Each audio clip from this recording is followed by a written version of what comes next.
Welcome to Chatter. I'm David Priess. This week, psychiatrist Nassir Ghaemi on manic depression and crisis leadership. One of the interesting things about First Rate Madness was that the chapters on the more recent leaders always got resistance from whatever ethnic group or country the leader was from. So the British didn't like the Churchill chapter, and the Germans didn't like the Hitler chapter, and the Indians didn't like the Gandhi chapter.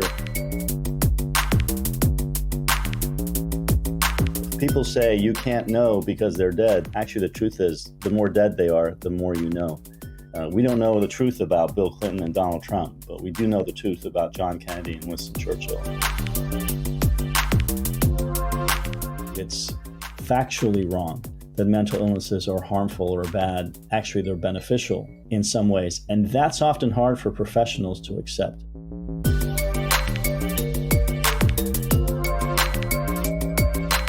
Nassir, welcome to Chatter.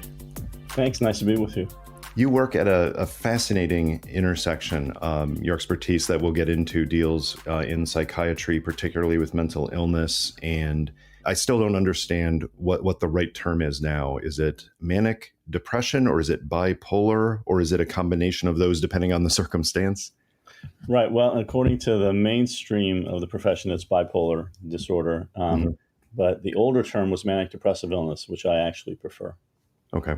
And that's what I'm most familiar with as well. So I hope I don't offend anybody by using one or the other. But you've given me license to do so, and Yes. No one is better prepared to do that. But the intersection that fascinated me was a few years ago, I came across a book you'd written called A First Rate Madness, in which you looked at the links between mental illness and leadership, especially crisis leadership. Mm-hmm. And that intersection of looking at mental illness and history, especially crisis leadership, is rare. But it does raise a few possible issues for just even looking at this topic that I'd like you to address. First, some people, particularly in the humanities, will doubt that there is such a thing as mental illness, particularly in a way that can affect historical leadership type issues. Please debunk that for us. Why is that wrong? Well, there's a couple ways to get at that, but maybe it's the simplest way would be to say, I think most people would agree that mental illnesses happen in the general population, that there are people who have things like schizophrenia and depression and bipolar illness. And why would public leaders, for some reason, be immune to that? They could have any physical illness that the general population could have. They could have any psychiatric illness as well. So I think just as a kind of logical point, there's no reason why they couldn't. Mm-hmm. There's a related objection that any attempt to reconstruct mental illness before our own era involves backward projection, that we're transporting into the past our own concepts and ideas. Why is that okay? Well, that's a bigger debate in the world of history of medicine and social sciences. There definitely is a contemporary mainstream conventional wisdom that you cannot and should not do that. Mm-hmm. On the other hand, oftentimes the conventional wisdom is false. And it kind of gets back to the first claim. If there are such things as mental illnesses, they're created by God and nature, and they've always been the same. Mm-hmm. We may be interpreting them differently socially, but that doesn't mean they didn't exist before. So if we are correct with some of our current perspectives on some of these illnesses, then it's not wrong to apply it 100 years ago or 200 years ago, because it will have been there at that time. Mm-hmm. If we are wrong about our current views, then that is a criticism. But I think terms like manic depressive illness actually have been very well established for over 100 years. So applying them within the past 100 years is actually within the correct time frame in which they've been used. Interesting.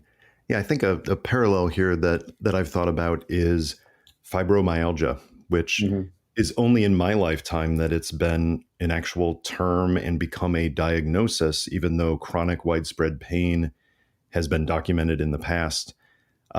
Backward projecting fibromyalgia as we'll talk about in many mental health issues as well, it depends on documentation. It depends on vivid descriptions of exactly what the patient was suffering. But I understand that there are some people who would object to saying, well, Julius Caesar clearly had fibromyalgia, simply because there are many people who went to school when that term was not even widely used. Yeah, that's a very good point, because terms like that are extremely new. But you will find mania in ancient Greek medical writings. The term exactly was used then. You will also find melancholia, which is the older term used for depression. They weren't used exactly as contemporary psychiatry uses some of those terms. But actually, I would argue that it's more likely that the ancient Greeks were right and contemporary psychiatry is wrong, for that matter. That's a good self-own in some ways, but I'm glad you're on top of it. I found in some historical readings of what I will still call the modern era compared to ancient Greece, but clearly before modern medicine truly developed, that melancholia and melancholy. I mean, you read about Lincoln, and the descriptions of his depression are much more often using one of those words, melancholia or melancholy, than what we would use as a modern phrase like depression. Yeah, I mean, like I said, I think God and nature creates these things, whoever you want to give credit or blame to. We then come up with different ways of interpreting it. And so depression, for instance, is a phrase that was used beginning in the mid to late 19th century. Melancholia has a deeper tradition. The Latin phrase relates to the concept of black bile. And the belief was that there were four humors. And if you had too much black bile, you had this sadness, extreme depressive symptoms that we know about. They're exactly the same as we describe it now. They just had a different explanation for it back then. Absolutely. Well, a related objection to this intersection of mental illness and historical crisis leadership analysis is that for many of these dead leaders, you don't have modern medical tests. You don't have the same level of record keeping that one might have now. How can you diagnose a patient who is long dead? You know, as I got into this work, it became interesting to me that the more dead they were, the better I could diagnose them. In other words, the longer away you were from the patient, actually, the more accurate documentation you could find to make diagnoses.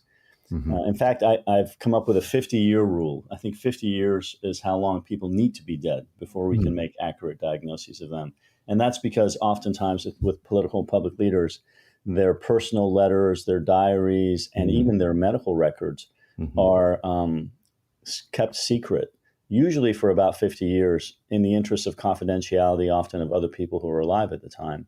And then depending on the family or the setting, they often are then made public. That happened with John Kennedy, for instance.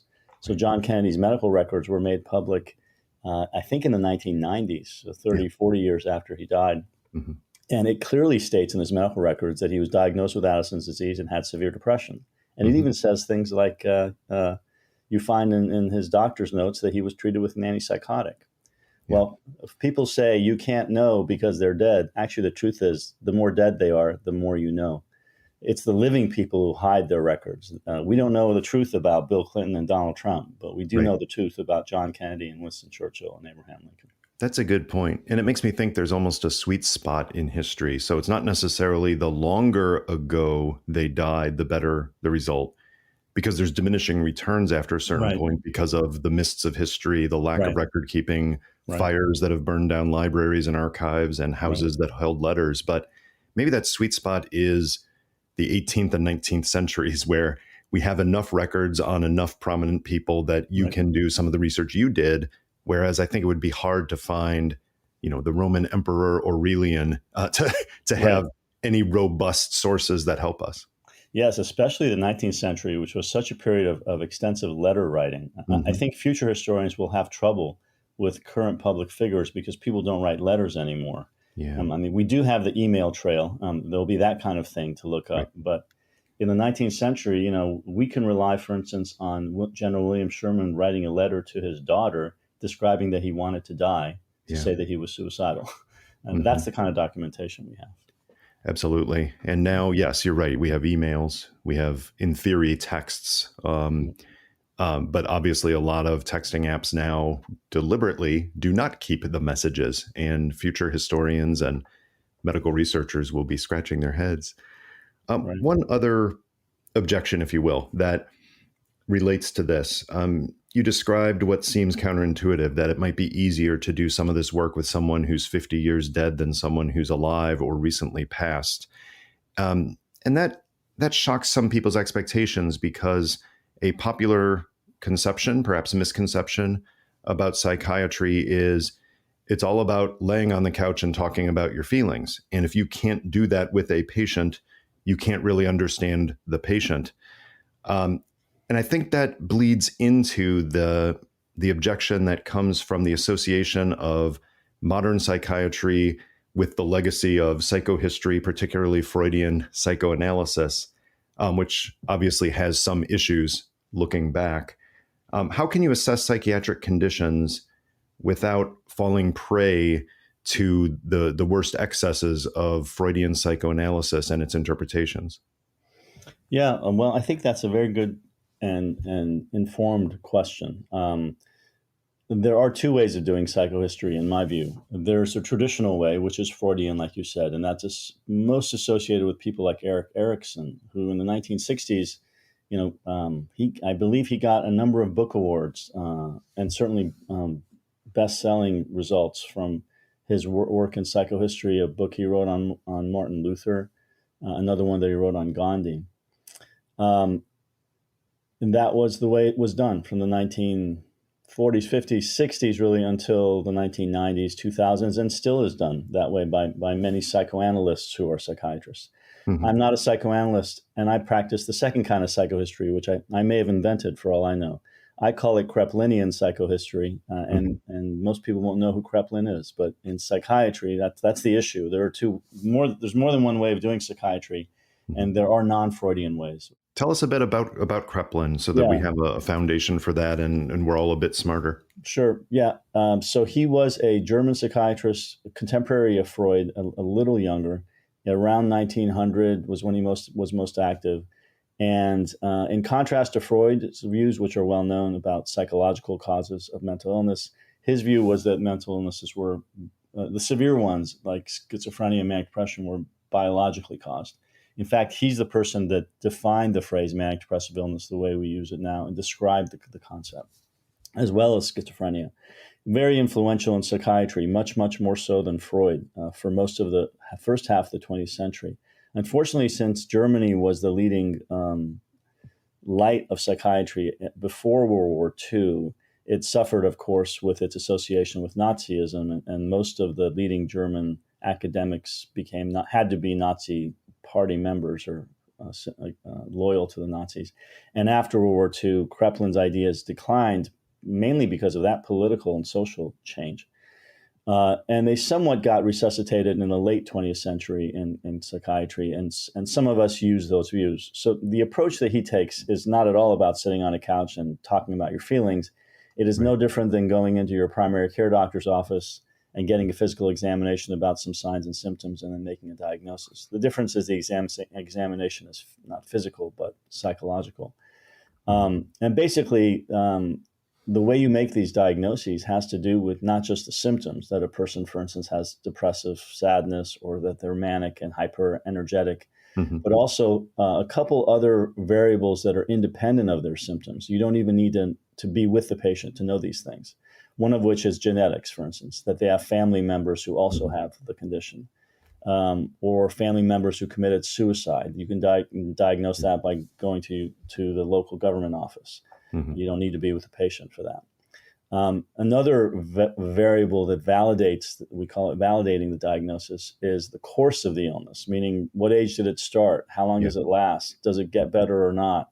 Again, these are things you can know by hospital records or by some external information. So those other sources are just as important as the symptoms that the patient says he or she has. And that's how we make those diagnoses in this Kraepelinian, more scientific way, as opposed to the more theoretical and speculative Freudian way. And that's how I avoid that. What I would agree is a problem with the psychohistory that's very speculative in a Freudian sense. Let me follow up on a couple of points there to make sure I understand right. So you're looking at obviously symptoms, and that's huge. But you mentioned you're also looking at other factors like genetics. Now we actually have some pretty robust genetics in ways that were unimaginable 100 years ago. But you can look at family histories even of long dead people to say, did they have family members who were documented of having the same symptoms and had similar courses of illness or treatments that were effective or not? The course of the illness, is it fair to say that if someone has a severe depressive episode, but it does not recur, that is indicative of something other than what you would diagnose as manic depression?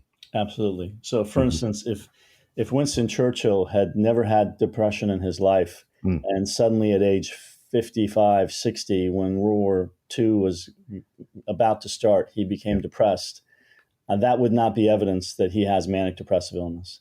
But the fact that he had it when he was 30, long before, and he was doing fine in his political career, and he had it, multiple times between then and the war, and he had it 10 years, 20 years after the war as well. All that indicates this recurrent course of the illness, which is classic for manic depression. And am I right that, within a reasonable range, that the typical course of manic depressive illness, that there is that onset in the 20s or 30s is common. And if someone were to develop what otherwise looked like manic depressive illness, but its onset were in, let's say, the 60s, that you would be looking at some other things, because that is not typically what we would call manic depression. That would not be manic depression. Now, there are other causes of depression. Sometimes people have like mini strokes that cause depression. That will happen more at that age. But what we're calling manic depressive illness, and because of the way that illness is defined as beginning in your late teens, early 20s, maybe in your 30s at the latest, if it doesn't start then it's not manic depression. And that shows you how important the course is. You don't even need to be with the patient in a way to know that. That could be documented other ways. Fascinating. And the other one that you mentioned, and I recall, is you actually can look historically at the treatment. Not that someone in 1800 was diagnosed with what we now label manic depressive illness, but what were they treated with, and was it effective or not? And if a treatment actually worked, you can almost backward look at it and say, oh, that probably was manic depressive illness because it did respond to this intervention. Whereas it's probably more the opposite, right? There are so many interventions that were attempted that did not help, or in fact made it worse, as we'll talk about. And that can also be indicative. Yeah, the mere fact of treatment is relevant. So you have, that's really the fourth validator, we call it. So there's four of them: symptoms, family history or genetics is the second, course of illness is the third, and the fourth one is treatment. And this is a more non-specific, but it's relevant. So basically the idea is, especially when you go pretty far back, 100 years, 200 years or more, obviously the treatments then were not very effective. They didn't really even know. We still don't know much about many of these conditions in terms of making people better. So it's a little less relevant to say they got better or they didn't get better, but it is relevant to say at the very least that, and this gets at the cultural critique, that within that culture's perspective of what was considered bad enough to have a psychiatric problem that leads you to go to a physician to get help, this person was bad enough that they actually took him to a physician. And that applies, for instance, to Lincoln in the mid-20th century. Well, that's a good point, because we can't expect that in any culture, going back before recent decades, you're not going to be looking for doctors who were prescribing lithium because it wasn't known. It wasn't a thing. Yeah. So you have to be looking for just the fact of seeking treatment and receiving it. Right. Okay. Well, this is all, in a sense, background for the main point, which is your thesis, which I understand was quite controversial when you posed it, but it's fascinating, and you bring the receipts to back it up. And we'll talk about some of those receipts in the cases of crisis leadership historically. But you make the point that the best crisis leaders are either mentally ill or mentally abnormal, whereas the worst crisis leaders are mentally healthy. Tell us, how mental illness, specifically manic depressive illness, is beneficial for crisis leadership in a nutshell? So, manic depressive illness means having either depressive symptoms and being slowed down, or having manic symptoms, which is the opposite, being sped up and more active, energetic. And when the symptoms are severe, they can, land you in the hospital and be a problem. But when they're mild, and they often are mild, it is often less noticeable, and people are quite functional. They're walking around. It turns out that there are actually 4 aspects of these mood states that actually are helpful for leadership, especially in times of crisis. And this has been played out in various research studies. And the 4 aspects are: for depression, that people have more realism and they have more empathy. And for mania or manic symptoms, they are more creative and they are more resilient to stress. And when you put those 4 things together, you got an excellent crisis leader. And if you're a mentally healthy person and you don't have a lot of empathy, and you're a little unrealistic, and you're not very creative, and you're not too resilient to stress, you're not going to be a very good crisis leader. And let's play the opposite of that. During non-crisis times, when you're looking for a steward, an administrator, a manager of normal processes and range of activities, someone who has, in a sense, does not have the upside of high creativity, extensive realism and empathy, or, that isn't necessarily a hindrance in those times, because you're looking for somebody to just keep their hand on the till. But your point is that during a time of crisis, it's more useful to have those traits. Is the obverse true, that during normal times, having a leader who is perhaps overly creative and resilient, or depending on the swing, perhaps too realistic and empathetic to the point of almost inaction, that is bad for a standard administrator or manager? That's right. And in fact, the best crisis leaders we have tended to be very unsuccessful in their lives before the crises, like in times of peace as opposed to war. Churchill was a losing politician before World War II. Sherman couldn't even make enough income to live on his own, had to live with his father-in-law before the Civil War. So, the best feature of mental health is sociability, that one gets along well with others. The negative way of putting that is conformism. And it's positive when you're social, and it's negative when you're conformist. But conforming when things are good is not a negative thing.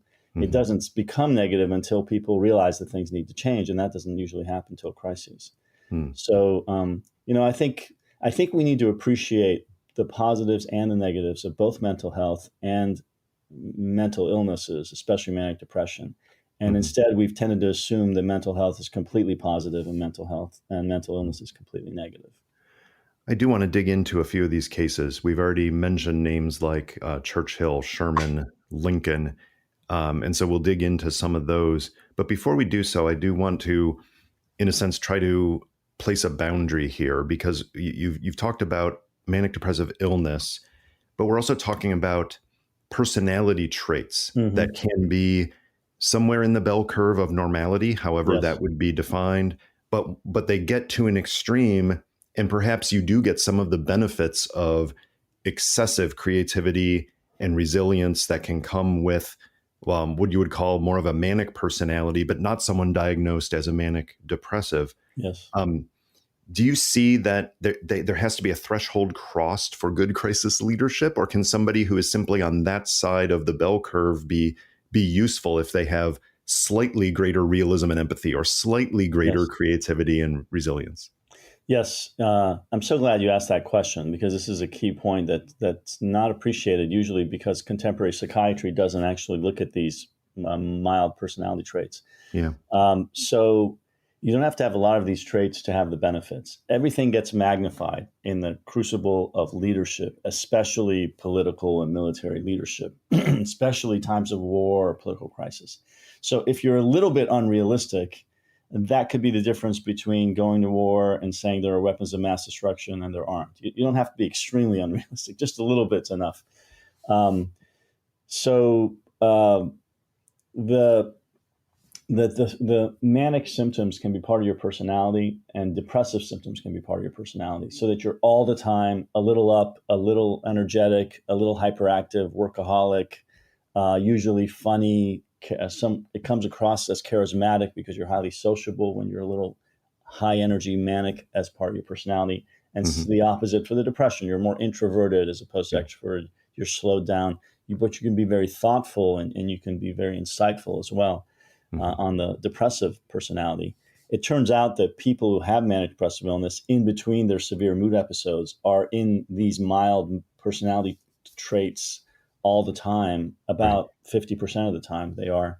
And they have relatives who are like that a lot. And oftentimes the relatives won't have full-blown mood episodes. They'll just have the mild symptoms as their trait. And so they don't really get diagnosed. It's not really a problem. They're just hyper and very productive all the time. For instance, if they're a little manic, they can be very well rewarded for that. In fact, I think it's true that not only political military leaders, but all kinds of successful people, businessmen, entrepreneurs, academics, writers, artists, musicians, etc. There's a very high prevalence of this manic personality, of mild manic traits all the time, which is what drives them and makes them so productive and creative. Also, though, besides that being beneficial with the traits we mentioned, someone can have the full-blown illness as well and still have the benefits that we mentioned. So it works both ways. And that's why I say not just mental illness, but also mental abnormality. And by that, I mean these personality traits that you just mentioned. And to what extent, again, in a general sense, before we dig into case studies, to what extent does treatment reduce those benefits, right? Because if you are suffering from manic depressive illness at a severe stage, for your own sake and those of others, you want treatment. But does a very effective treatment, in a sense, bring that back to a normal place where it is, in effect, less useful for crisis leadership? That's a good question. We don't really know the answer to that because people haven't been thinking about it this way. I will say that about 10 years ago or so, when I published First Rate Madness, and I still am clinically active, and at the time I was seeing plenty of patients, some people started coming to me, often entrepreneurs in high tech, after having read the book and said, I never went to a psychiatrist before because I didn't want to get treated because I had a sense that they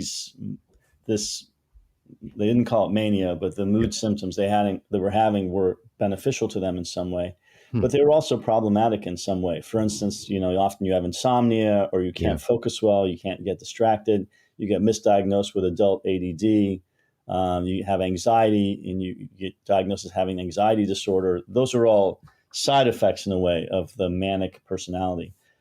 We call it hyperthymia, the term for manic personality. And it's not in the official DSM system of psychiatry, so these people don't get diagnosed with it. I'm one of the few people that talks about it. So some of these folks came to me and were willing to get treatment at that point.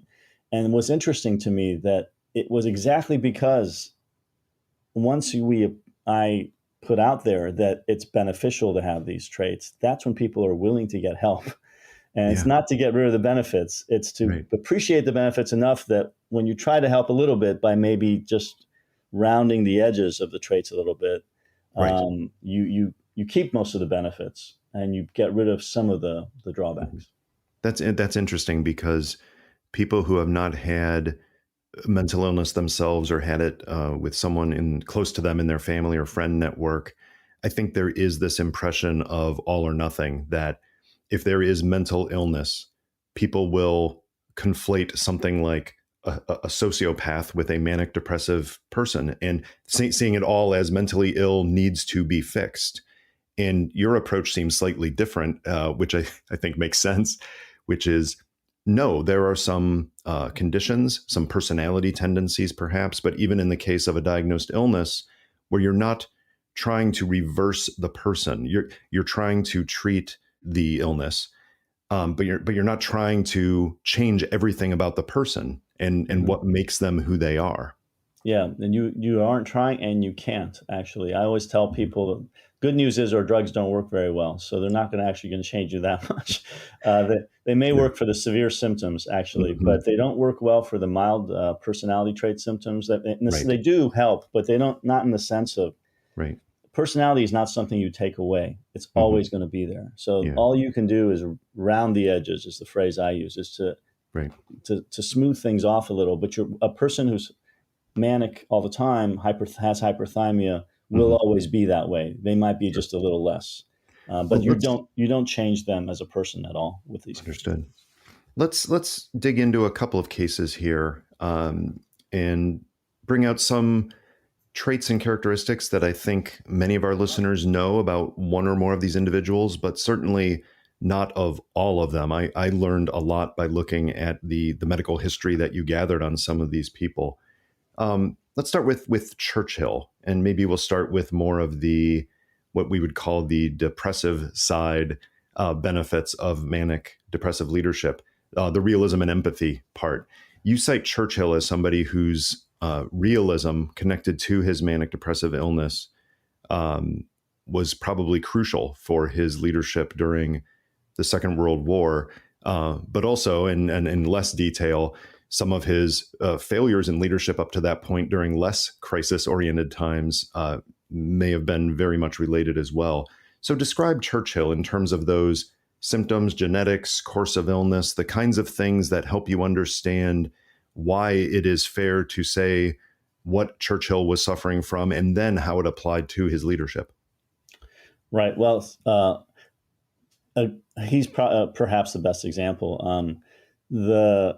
His father had, so the genetics we'll start with everything except the symptoms, just to kind of emphasize how these other validators are so important. His father had severe delusions and psychosis, and towards the end of his life was completely incapacitated by them. He also had fooled around with a well-known prostitute of the late Victorian era. He probably got syphilis, and most people attribute his psychiatric illness to syphilis, but it's hard to say because if you have manic depression, one of the features is hypersexuality, and so you're more prone to getting sexually transmitted infections. Separate from his father, Churchill's first cousin, to whom he was very close, whose nickname was Sonny, ironically, had very severe depression and was psychiatrically hospitalized repeatedly. His own daughter had severe depression and committed suicide. So there's tons of manic depressive illness in Churchill's family. Sure. In terms of treatment, Churchill was diagnosed with cyclothymia, which is the version of the mild mood symptoms where your mood goes up and down between mania and depression. That's the third version we didn't mention. You could always be up, you could always be down, or you could be up and down, which is very common. He was actually diagnosed with that by a neurologist, aptly named Lord Russell Brain. Lord Brain was a very famous neurologist in the mid-20th century who consulted on Churchill and made that diagnosis. It's documented. So in the case of Churchill, and I've gotten some pushback from British readers, some British individuals, intellectuals, who it's not me making the diagnosis. He actually was diagnosed by his own doctors with both depression and cyclothymia, which is what manic depressive illness is. It involves those kinds of symptoms. His personal physician, who published his diary, Lord Moran, 10 years after Churchill died, it gets to that delay after someone dies and documents come out. Lord Moran, 10 years after Churchill's death, around 1970, documented that he had diagnosed Churchill with depression and had treated him with amphetamines, which were the first treatments for depression that actually worked in the 1930s. It's interesting because both Churchill and Hitler were treated for depression during World War II. Yeah.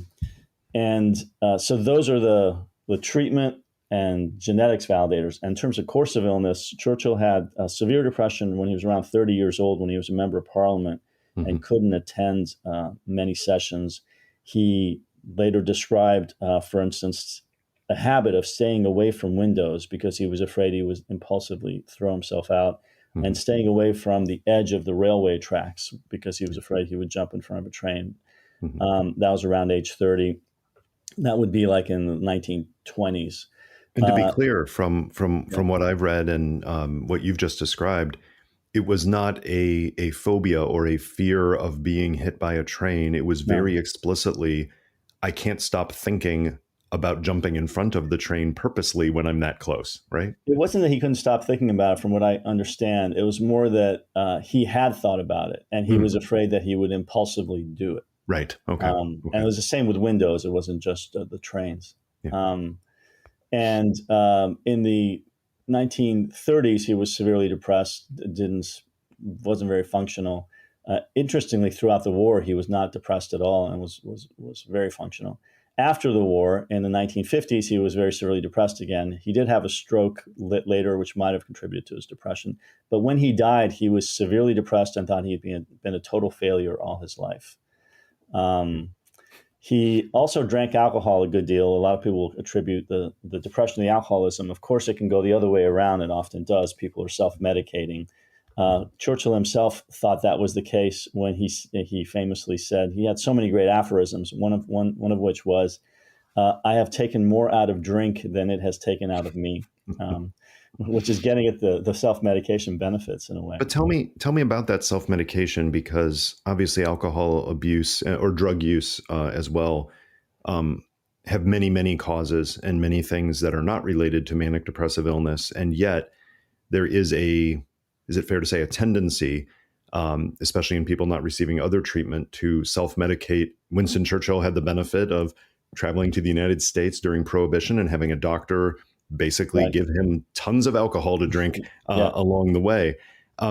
What is that link between self-medicating with extreme alcohol consumption or even drug consumption and the conditions we're talking about? It's a complicated interaction, and I don't think it's one that is fully understood still. But we do know that when people have mania, they tend to be more impulsive in general, and that impulsivity often plays out in sexual ways and financial ways, but also with drugs and alcohol. They just use it more. When they're depressed, they tend to more self-medicate in the traditional way, that they may feel less anxious. Alcohol does have an anti-anxiety effect, right? Or at least short term, they numb their feelings. But as we know, alcohol actually worsens depression in the big picture. So it's an effect of the mood states, but then it worsens the mood too. Alcohol worsens the depression. Depending on what drug you use, if you use cocaine, that certainly worsens mania. And then you get into this vicious cycle that often is the case with people who have both substance abuse and bipolar illness, for instance. Yeah. So many of the things you just described about Churchill are eerily parallel for Abraham Lincoln. Now, Abraham Lincoln, we don't have the same density of family history because we just know less about his family, but there seem to be some cases. But certainly the description of the depression. I remember when I was writing about why presidents leave office and how they leave, and was talking about disability as a provision for removing a president, I did casually explore the issue of depression across American presidents. And one study found based on much less in-depth research than yours, found at least a quarter of presidents suffered from what now would be called some form of depression or another. And Abraham Lincoln being one of the best documented cases, because again, he wrote so much about it and his friends and colleagues did. And one thing that struck me was the account that he wrote at one point, I believe in 1841, during that episode, when he wrote, "I am now the most miserable man living." He wrote, "If what I feel were equally distributed to the whole human family, there would not be one cheerful face on the earth. To remain as I am is impossible. I must die or be better." That's pretty blunt, right? Even without the family history, even without the genetics component, there's some good, strong evidence of symptoms. And then, of course, correlating that with his life, the course of the illness. But there's one thing that stands out to me as quite different, which is Abraham Lincoln did not get into drinking in the way Winston Churchill did. So obviously there can be different presentations here. Talk a little bit about Lincoln and how he also reflects a lot of the same realism that Churchill had as a benefit during times of crisis, but how his illness played out over the course of his life. Right. And I think it's important to point out with both of them that before the wars that they were engaged in, they were depressed, heavily Yes. depressed, Yeah. and you can interpret that in terms of the realism. And they were both very realistic too. They knew that they were heading in their settings into a major conflict, whereas many others were in denial about it in their cultures. In England, people were in extreme denial in the 1930s about the Nazis rearming, and Churchill kept uh, complaining about it. And even in his own party, they didn't agree with him. In the U.S. in the 1850s, Lincoln was pretty clear that it was likely that they would head to war unless there was some variety of abolition that everybody could compromise on, which wasn't really feasible. Um, but they were both very realistic before the wars, and they were realistic during their wars. If you look at how they engaged in their leadership during the wars, Lincoln was changing generals a lot, but he was pretty clear on some strategy that was, in retrospect, very advanced, both in terms of military and political calculations, such as waiting on emancipation until the middle of the war and after a victory at Gettysburg. And Churchill was extremely involved in a lot of the military planning during World War II. And Roosevelt used to say that Churchill has 1,000 ideas a day, 4 of which are good. And he was constantly very productively active and creative in what he did. So there, you see the creativity, you see the realism, you see the resilience to stress. That's probably the most well-known feature for both of them in terms of leading their countries during these horrendous wars. Mm-hmm. And the empathy, Lincoln for the slaves, Churchill for the Jews. Now, Churchill had limits to his empathy. He didn't extend it to India and Iran and the Middle East or a lot of the empire. But he did have a lot of empathy, obviously, in Europe towards the Jewish population and towards, in general, against racism. So that was not common, actually, in his circles. The people tended to be very anti-Semitic in upper crust conservative England. So these are features of their personality that I think play out of their moods. It's interesting that it challenges our common notions of someone who suffers from any kind of illness, but certainly mental illness and manic depressive illness in particular, that if they succeed, it is despite this great hurdle that somehow through family, friends, treatment, something within their personality, that somehow they overcome this hurdle and get past it. But even without your research, I recognize something about Lincoln, because when I looked at this history of Lincoln's depression, I ended up writing, the president's tragedies may have spurred some of his greatest attributes, may have actually spurred them, not just that he overcame them, but that the tragedies may have spurred some of his attributes. Lincoln silently suffered, yes, but that torment powered his legendary persistence and compassion. And it seems that in the Churchill and Lincoln cases, you really do get that resilience, that realism, as well as some empathy, seems to be very much related to this illness in a way that people who have admired these leaders may not want to acknowledge, because they prefer the narrative of someone who overcomes rather than someone who is spurred by things that they don't see as normal or positive. Right. We want superheroes instead of heroes. And then we want these superheroes to be supernatural so that we can have them as different from us, maybe, so that we can feel maybe more satisfied with the fact that we're not perhaps at that level. In fact, it should be something that makes us feel better to view it as natural, because it is something that everybody is capable of in a way. It's not in spite of their mental illness, it's because of their mental illness. And I think that's a key distinction. Well, you already brought up the link between realism and empathy with Churchill and with Lincoln. But there's someone else who I think is a fascinating case here that you've examined, which is Gandhi in India. And he relates to several of these, but empathy, of course, he's renowned for his moral perimeter, especially for the time in which he lived. His moral perimeter being wide enough to include, not just his tribe, not just his race, not just his country, but all of humanity. Talk a little bit about Gandhi's mental illness and how that related to his leadership. Yeah, and speaking of Gandhi, you can just conclude Martin Luther King in the same discussion. And that fact, that's been a decade-long book project of mine that I'm still trying to get published. It's been difficult. But in the case of Gandhi and King, I believe that what they practiced was a politics of radical empathy. I think the whole nonviolence concept is a politics of radical empathy.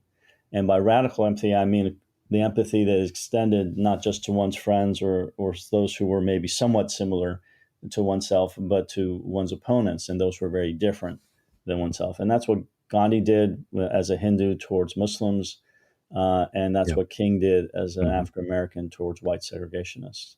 It's very difficult to do. And actually, I think maybe you have to have very severe depression to be this radically empathic, combined with other features. In both cases, a very steep link to religious and spiritual traditions, interpreted in a very empathic kind of way. Obviously, there are plenty of Christians who are violent and plenty of Hindus who are violent too. So it's not just that they were Hindu or Christian, but there are those roots there that had an impact. And in fact, I think in Islam there are roots. Speaking as a Muslim, similarly that are not sufficiently explored. People assume that this religion doesn't have that kind of nonviolent heritage, but it does. But it's more about the person. To be radically empathic is extremely difficult and goes far against human nature, in the sense that the more mentally healthy you are, the harder it is to be radically empathic with your opponent. That is fascinating. Having explored social psychology issues, the immense power of in-group dynamics and the cascading effects of how you define your in-group and out-group, you're right. It seems like the normal thing to do as a human, whether we like it or not, the normal thing is to define yourself in terms of the other and to use threats, whether in a political sense or a personal sense, to create your sense of identity or enhance your sense of identity. I explored that only on the political science side, intersecting with psychology, but it seems here it's similar too. It's hard for people to break out and be radically empathetic because it goes against so much of how we perceive our social role within whatever milieu we're in. Mm-hmm. Yeah, people talk about tribalism and polarization. That's all a reflection of this absence of empathy, or this very limited empathy that we have. Yeah. Well, you mentioned Martin Luther King also, and I do want to ask about this book project a bit. So you've researched and written about Martin Luther King already. Is this a deeper exploration of the same issues, or are you taking a slightly different tack and exploring that? It's a deeper exploration. One of the interesting things about First Rate Madness was that the chapters on the more recent leaders always got resistance from whatever ethnic group or country the leader was from. Yeah. So the British didn't like the Churchill chapter, and the Germans didn't like the Hitler chapter, and the Indians didn't like the Gandhi chapter. And in the U.S., the criticism was to the King chapter by some people. And to some extent, it was justified, partly because, as I said, the more recent the leader, the less the evidence. And in the case of King, we had less documentary evidence than we had with other people about his depressions. He had made 2 suicide attempts when he was a 12-year-old, where he jumped out of a window. He had been hospitalized repeatedly, but for exhaustion, but they didn't call it depression. But it certainly seemed like depression. Certainly in the last year of his life, he had very severe depression. So I thought that a follow-up would be to, because he was in that 50-year window, he was in the sweet spot. Yeah. I thought that there was documentation that was there that I could identify in the King archives. He had some medical records that no one had looked at before. And some of his old colleagues were still alive that I could interview in an oral history to add. So that's what I did as a follow-up project. And I have documented that he was pretty severely depressed repeatedly. Right. He even has a bipolar illness in his family, I documented.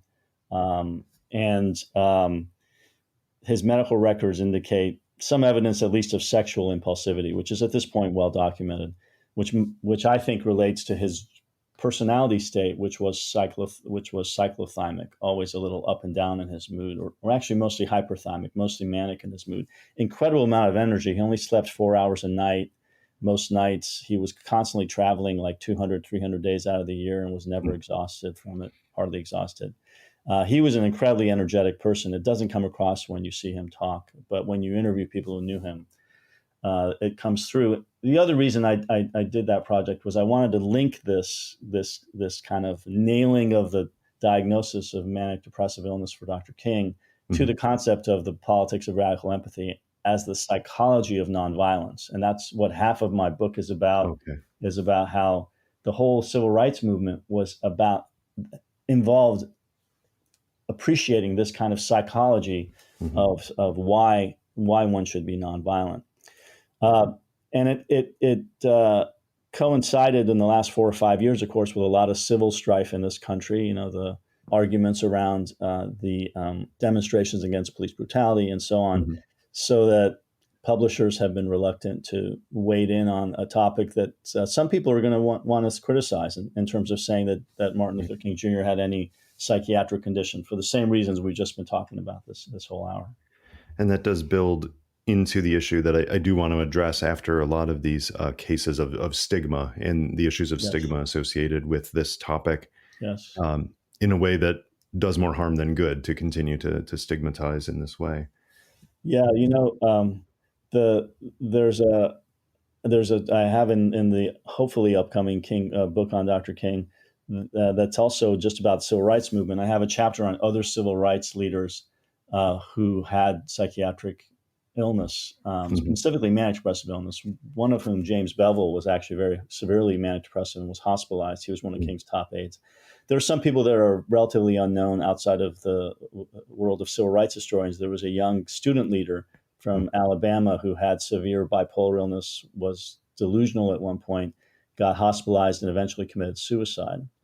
And in the case of that young leader, towards the end of his life, when his friends were trying to raise funds to help support him, they sent around a circular that I found in an archive where they commented, it's just a small comment, was that he represents the loneliest minority of all, meaning African American and mentally ill.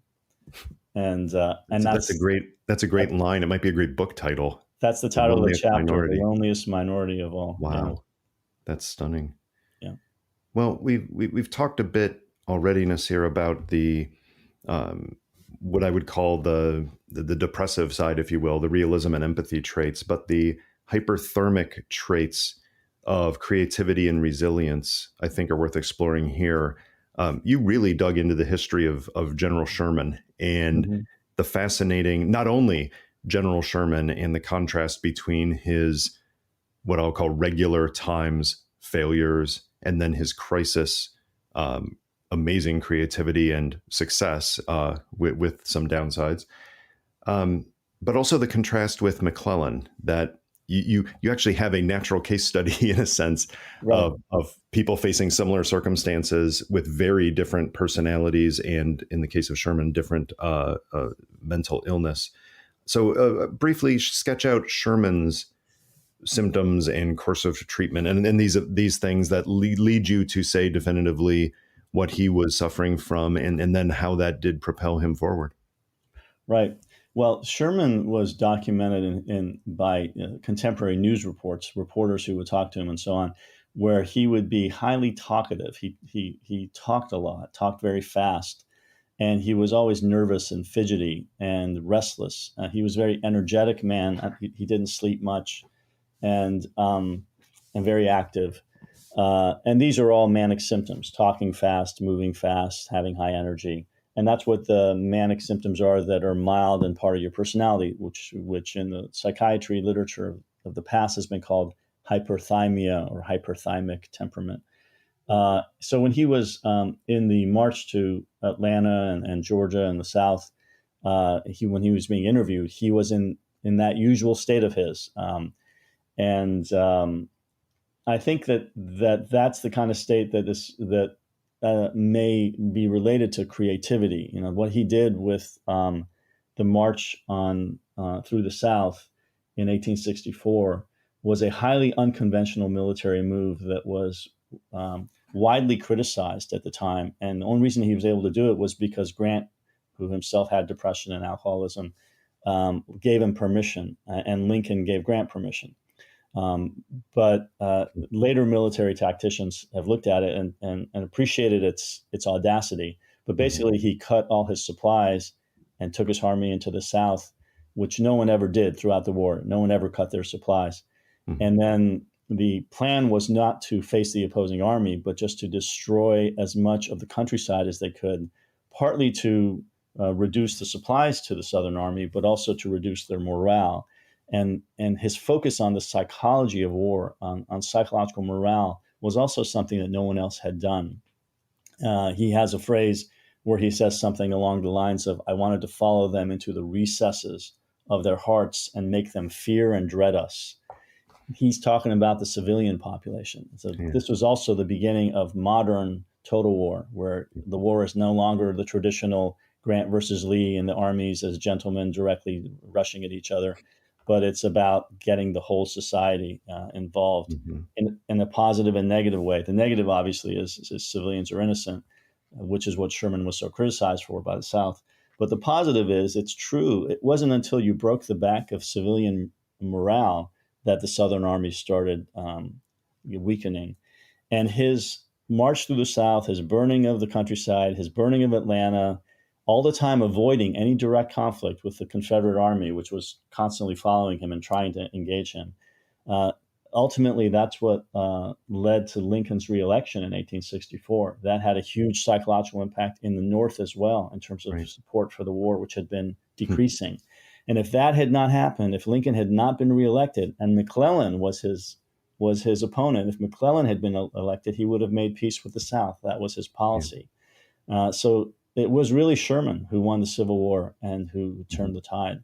And that was, a lot of that was because of his manic creativity. I want to say one more thing just briefly. There's a new book coming out called Bipolar General by Greg Martin, who's a Iraq War general, just came out. And he was one of the leading combat commanders in the Iraq War about 15 years ago.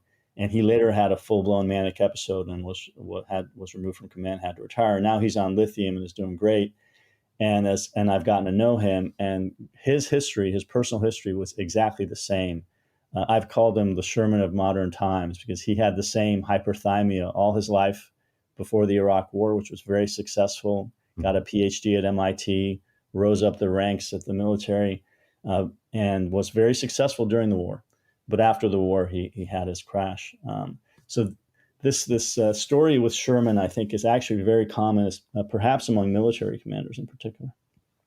And it may help, as in this case, it may help to have knowledge of this case, may help other people who are resisting seeking treatment, seeing that it will be some kind of a mark against them, to actually say, no, this is something that my successes are partially due to this, but there are ways that I could manage things better. Yeah, it's important, because as General Martin's approach in right now is, especially in military circles, to try to address this stigma, this discrimination. I mean, we know about PTSD, and I think that's good progress, but we don't really understand. The culture has not gotten its head around mania and manic depression. And the issue, there are all these benefits we've talked about, and I've never tried to downplay the negatives. The negatives include that if you do have mood temperaments like hyperthymia or cyclothymia, you are at increased risk for severe depression and severe mania at some point in the future. And that's exactly what happened to General Martin. Got it. And that's what happened to Sherman, too. Sherman had very severe depression after World War II, by the way, after the Civil War, I should say. A lot of people wanted him to run for president, and he wisely never did. And he's the guy who famously said, if nominated, I will not accept. If elected, I will not serve. He was very clear. Then that was partly because he probably knew that in a non-crisis setting, he wouldn't function well. Yeah. He was very severely depressed towards the end of his life. His son also had probably severe depression and was homeless, actually, most of his life.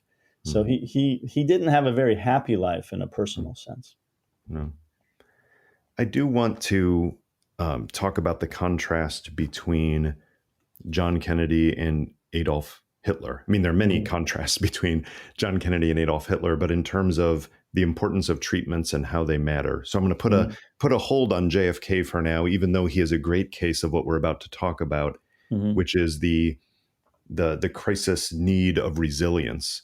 So let's focus on FDR instead, because I think he also characterizes resilience really well.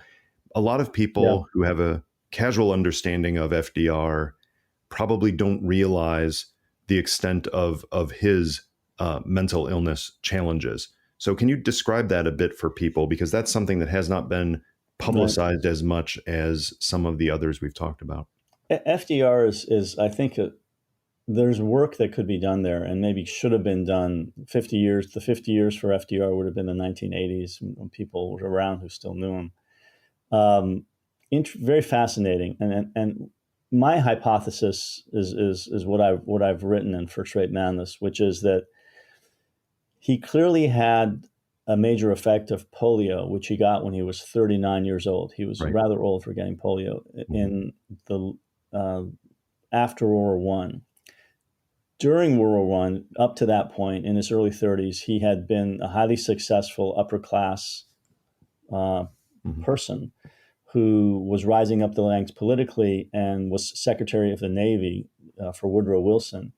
And everybody expected that at someday, he would potentially become president.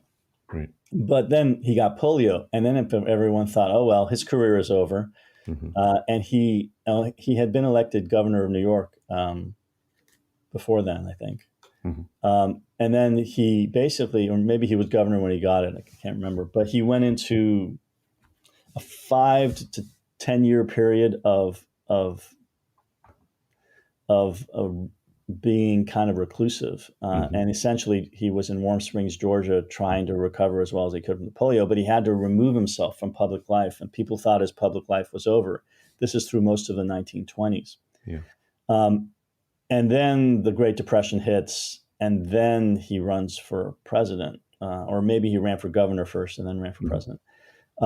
And people were surprised that he came back into politics with his wheelchair after polio. No one had ever done anything like that. And then that he actually succeeded to be elected. But then that he became the kind of president that he was, as he was famously called a traitor to his class. Talk about empathy. And for people that were completely different than him, that's what he did in terms of what his policies were with the poor in the U.S.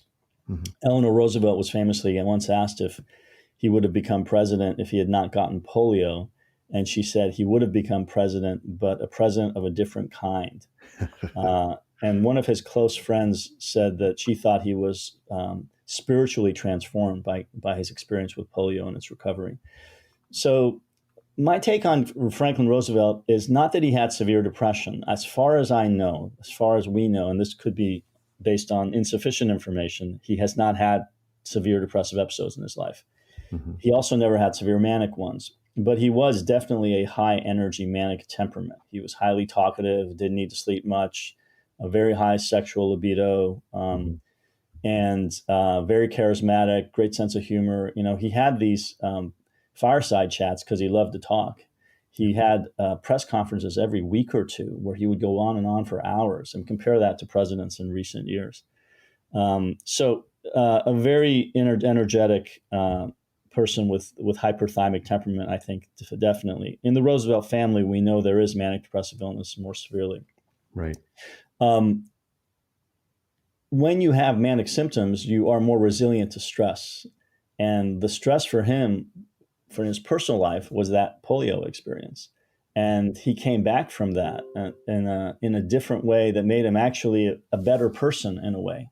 So we speak of post-traumatic stress. We should also speak of post-traumatic growth. And that's where the resilience comes in. And then that played out in his later life, of course, with his resilience to stress, with the two biggest crises of the 20th century that any president faced, the Great Depression and World War II. I don't think there's anyone that exceeds Franklin Roosevelt in his success in terms of crisis. It's Great to hear you talk in such detail about everyone from, Sherman to Churchill, from Lincoln and Gandhi to FDR. So you're a renowned psychiatrist. You've done so much clinical work, but so much research in that field, and then applying it to history. It's such a fascinating mix. What was the influence of your father in a sense, opening you up to work across different disciplinary boundaries? Yeah, so I mean, there's a personal history, I guess, to all this, which is my father is a neurologist and neurosurgeon from Iran. He was actually very politically active in the 1950s in the oil nationalization movement that was led at that time by Prime Minister Mohammad Mossadegh, who eventually was in the 1953 overthrown in a CIA organized coup d'etat, which put the king at the time, the Shah of Iran, back in power, and led to the arrest of Mossadegh's supporters, like my father, who went to jail and suffered while in prison with torture. And after a few years, my father left and came to the U.S. to do his residency, but to get away from Iran at the time. Of course, he got to the U.S. in the 1950s during the McCarthy era, which was not ideal. He ended up going back to Iran in the 1960s after the Kennedys were in power. And he was part of a political movement that was kind of social democratic and was trying to reform the society a bit. They ended up getting repressed again in the late 1960s. And then he left for good and immigrated to the U.S. with us when we were small children. So we were raised in a very politically aware household, and a household which valued Sure. a knowledge of society, history, very intellectual. I always used to say our dinner table conversation and usually involved Freud and Marx in some combination. So I went to college in the 80s, and my major was history. And I did go to medical school into psychiatry, but I always had this more humanistic orientation. And after doing my specialty training, I got a master's degree in philosophy at Tufts.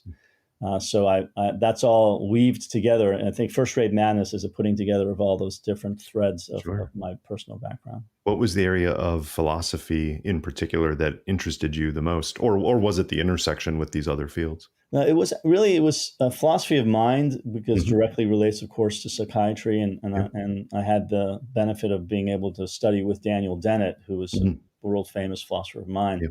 But I also interested in philosophy of science, and this ties into questions around how you can know things, which is, for instance, how do you know someone has a mental illness who's been dead? Well, there are a lot of conceptual issues around that, and that's where philosophy of science comes in.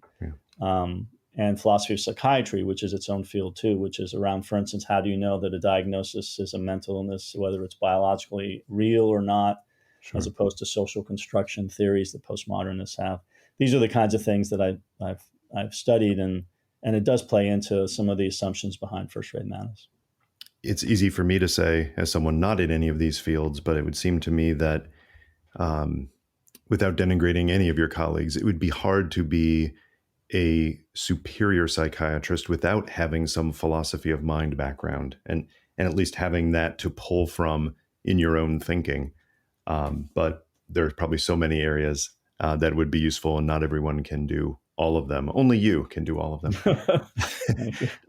The one case I do want to talk about before we wrap up is the fact that treatments do matter. And you can have people who have, in some cases, some similar or what appear to be similar mental makeup and personality and even mental illness. And then treatments can take them in a direction that helps take advantage of the best of these traits we've talked about, or it can put them on overdrive and lead to horror and suffering. And the former case you cite is John Kennedy. And with all of his maladies and illnesses, the fact that he was able to succeed in things like the Cuban Missile Crisis in a way that would not have been predicted from the Bay of Pigs and from some of his episodes earlier in life. And the contrasting case, of course, is Adolf Hitler, who suffered from some certainly some mental issues, but then his treatments took him in a horrific spiral. So contrast those two for us, both in terms of their conditions and then how the treatments differed. Yep.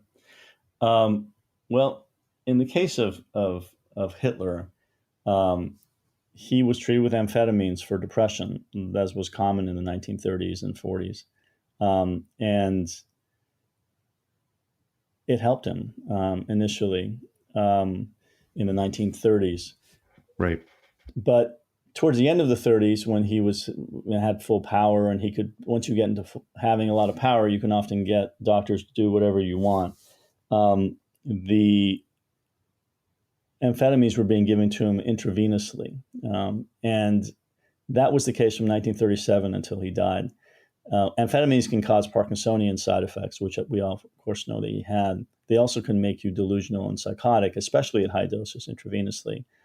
And especially if you have bipolar illness, which he did have. He had manic and depressive episodes before all that, going back to his late teen years that are documented.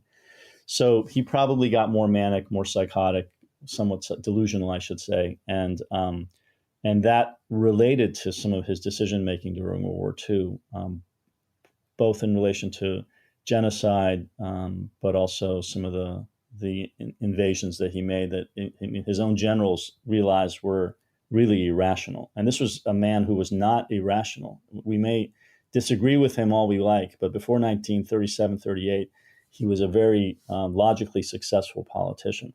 Mm-hmm. That contrasts with John Kennedy, who had Addison's disease, which is adrenal gland insufficiency, and that causes depression as well. He also had mood illness in his family. His sister had severe depression. We know that his nephew Ted Kennedy's son, is open about having bipolar illness. Yeah. In the case of Kennedy, he was getting amphetamines some in the 1950s, but steroids for his Addison's disease. And steroids, we know, can cause mania, obviously, and make someone more aggressive and increases sexual drive, all of which would played out in Kennedy's behavior in the late 50s, and even in the White House, as we know, with a lot of his sexual activities, and but also in the first year or two, his failures, the Bay of Pigs, the Berlin crisis. He was not a very on the mark leader at the time. He was indecisive and ineffective. And in the civil rights movement, for instance, he was not willing to really put his neck out yet. A lot of his domestic decision making, he didn't go for anti-poverty programs. And then in 1963, his brother Bobby intervened along with a Navy physician at the White House to force him basically to get rid of his personal physician, Janet Travell, who was giving him intramuscular injections of steroids at will. And once they stopped doing the steroid injections, he became a much more effective leader and much more functional, I should say. Mm-hmm. And that's when he supported the civil rights movement, and in 1963 came out against the nuclear disarmament proposal and some of the other things that he became more well known for. In other words, there was a big change in his leadership and more successful when the medications were changed. So you can harm. Another negative to having manic depressive illness is if you get the wrong kinds of medications, the leadership can go in the wrong direction because the person can become too severely manic or otherwise sick. And we saw that with Hitler, definitely, and to some extent with John Kennedy. Absolutely. Well, I do want to bring up one controversy within the profession. When I told a colleague of mine that I'd be speaking with a psychiatrist about political leadership, he immediately said, well, what about the Goldwater Rule? And most of our listeners will be familiar with it, but for those who aren't, it's the idea based on some people who spoke out against candidate Barry Goldwater in 1964, I believe, that the so-called rule says that it's unethical for psychiatrists to offer professional opinions unless they've conducted examinations and been granted proper authorization, as a way of avoiding, in a sense, applying mental illness diagnoses to political candidates in the current day. Talk through your understanding of the so-called Goldwater Rule and how it applies to your profession as a matter of ethics. There's been a lot of debate about this, and I've been involved with it myself in the last 5-6 years, but in the presidency of the last president especially. Yeah. My view is that the Goldwater Rule is wrong. The rule was the idea was implemented in the late '60s when Barry Goldwater ran for president, and there was a survey, and psychiatrists said that they thought he had schizophrenia, a lot of them, and that he wasn't fit for office. Mhm. And the AP, he sued the magazine and won, and the American Psychiatric Association got together to put out a little statement basically saying that people should not make these kinds of public diagnoses based on more or less their personal political whims. Mhm. But it's been expanded as if it's something more meaningful in the sense that you shouldn't diagnose public figures if you don't see them yourself. Now, Yeah. firstly, the rule only applies to members of the American Psychiatric Association. So if you're Okay. a psychiatrist who's not a member of the APA, you're Mhm. not covered by this. You can do whatever you want. Got And it. if you're a psychologist or some other profession, it doesn't apply to you either. So it's not like a generic thing. But my criticism of it is everything we just said. I mean, in fact, you can document psychiatric illness very well with medical records and other sources without having seen a person 50 years after they're dead. I think that kind of documentation disproves the Goldwater Rule. Furthermore, we have people who work for the CIA and the federal government who are psychiatrists and are making psychiatric evaluations of foreign leaders like All the Saddam time. Hussein. So that breaks the Goldwater Rule. There are plenty of ways in which the rule is broken. The rule is false. It's a overreaction to the fact that psychiatry was unscientific in the 1960s and people were applying political views for psychiatric terms. I agree with not doing that, but that doesn't mean you should have a general statement that you can never talk about anybody unless they're your personal patient. The problem, of course, with that too is you can't talk about your personal patient because of confidentiality. So the Yeah. rule really is it's a gag order on psychiatry. It's a censorship, and it's a reflection of stigma, in my view. Why can't we talk Yeah. about psychiatric illnesses? It's terrible that the American Psychiatric Association is actually stigmatizing psychiatric illness this way. Yeah, you've got two problems there actually. You name one, which we'll come back to, but one is if people in the APA are in a sense banned from doing this, then it leads political pundits to be making psychiatric assessments because you don't have true experts out there doing it. So that can do more harm than good. But the stigma is a real issue, and in politics in particular, most students of American political history will know the case of Thomas Eagleton and his the publicity of his treatment for psychiatry, and he basically had to leave the ticket, even though he had a successful career as a senator afterwards. There still is a stigma associated with mental illness, even though you've shown quite effectively that what we consider mental illness and lump together with much more severe disorders and conditions actually does have positive benefits for some aspect of professional life. Have you seen a change since you've been working in the profession in terms of that stigma? Do prominent people coming out like the general you mentioned, General Martin and others? Is that having an effect of, if you will, moving the needle on the stigma associated with mental illness? Yes, I mean, I definitely think we're moving in the right direction. I don't think that the psychiatric profession can take any credit for it. I think that the psychiatric establishment is part of the problem, to be honest. But there is a cultural change happening nonetheless, which is a reflection, I think, of generational change. For various cultural reasons, which are complicated, the generation after me, I'm Generation X, I'm in my 50s, the millennial generation and the Generation Z, the people in their 20s to 40s now, are more open-minded about psychiatric conditions. They still don't really understand mania or bipolar illness that well, or manic depression, but they definitely are more open-minded about things like depression, anxiety, and so-called ADD. Maybe Yeah. too much in a way. Sometimes they may be overdoing it. There's this concept of neurodivergence and all that, which I personally think is a little taking it too far. But it is good. It's good to react to the excessive conformism of the past, and which got reflected in this discrimination against mental illness. But I think it's really generational, and so people who are my generation and older are mostly still quite discriminatory and stigmatizing, and people who are younger are better. I do think that one thing that we haven't appreciated is that stigma and discrimination people often criticize from an ethical perspective. Like it's not a good thing to do that. But I think what isn't appreciated often in the profession is the points that we've been making throughout this interview, which is another reason not to discriminate or stigmatize against mental illness is because actually it's wrong. It's factually wrong that mental illnesses are harmful or bad. Actually, they're beneficial and in some ways. And that's often hard for professionals to accept. And I think that actually most mental health professionals don't understand that. Right.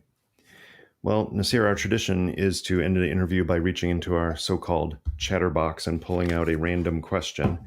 Okay. And the question for you today, if you could give one piece of advice to your 20-year-old self, what would it be? Wow. One piece of advice. There's lots of advice I would give. It's hard to pick out one. Probably it would be to loosen up. I was a very serious 20-year-old. I needed to have a little bit more fun. And wisdom has taught you that you didn't need to be so wound up. Didn't need to be. Things would have worked out fine anyway. Well, that may be good advice for all of us. Thank you so much for researching and writing A First-Rate Madness about the links between leadership and mental illness. And thanks for this conversation. I've learned a lot, and I'm sure our listeners will as well. Thank you. I've enjoyed it too.